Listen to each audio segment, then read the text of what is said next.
It's a pleasure to be here tonight, and I appreciate the opportunity. Thanks for coming.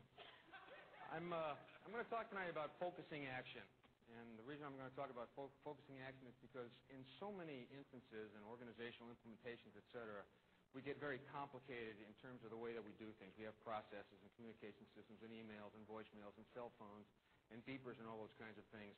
And sometimes it kind of gets in the way of really getting the job done. So I want to kind of talk, first of all, about focusing action. And a guy named Henry Mintzberg has done some interesting research on this. And he basically goes up to you in your organization and says to you, what do you do all day? And people tend to say stuff like, well, me, I'm into motivation. I motivate people. I find out what they want. And then knowing what they want, it kind of helps me kind of work them in that direction, et cetera. And other people say, I communicate. I find out what's on people's minds, and then I share with what's on my mind, with their mind, et cetera. And I do that. And other people say, I'm into problem solving. I'm into decision making. I'm into directing and correcting and planning and goal setting, and get all this list of things. It sounds like something out of Management 101. But what Mintzberg does that's different is he hangs a mic on people's lapels, and then he actually measures what they do. All right?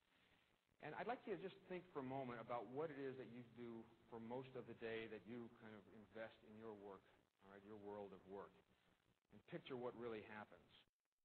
Because Mintzberg's answer to what most of us do is we react. One word, we react. And pictorially, for me, it looks something like this, all right? And that is, you decide on a direction, at least for the moment. You go off in that direction, and then at some point you realize you're going to have to change it, all right?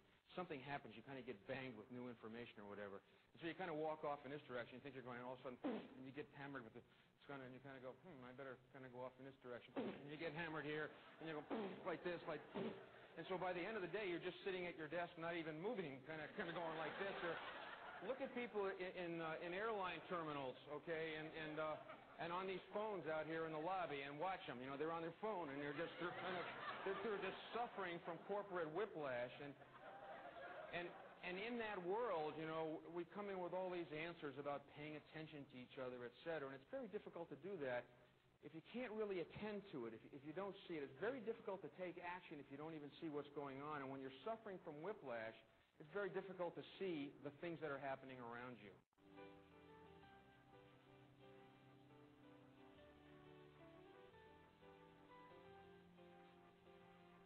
Time and time again, the reviews are the same. Dr. Richard Ruhe is a lot of fun. He's known for his sense of humor and his comic timing, but he doesn't just make people laugh. Dick Ruhe makes them think. And hundreds of organizations have benefited from his knowledge and insight. Dick believes that people are the ultimate high technology, and he's a pro at turning potential into performance.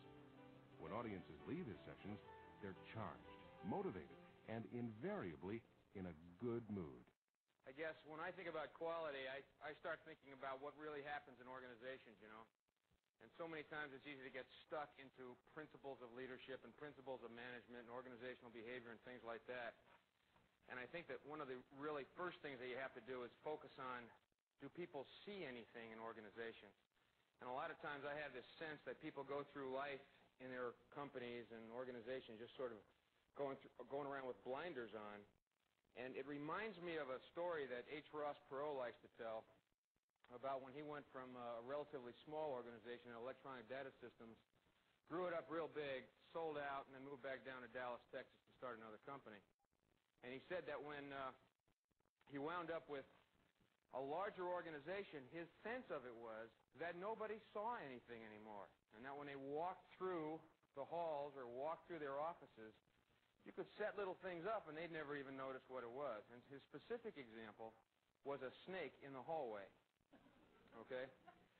And he said that if most people in large organizations walked down a hallway and saw a snake, what they would do is what most bureaucrats would do in large organizations, and that is they would go out and they would hire snake consultants to come in to study the snake problem. Or maybe recommend that they hire a bunch of snake removal people, or maybe come up with a new snake removal policy, or write a snake removal policy manual, or form an ad hoc blue ribbon panel to remove all the snakes, when actually what they ought to do is it ought to look something like this. And the idea here is that I'm walking down the hallway, and there's a snake over here, that the actual snake removal behavior should look something like this. It should look like this. Like that, see? I get the feeling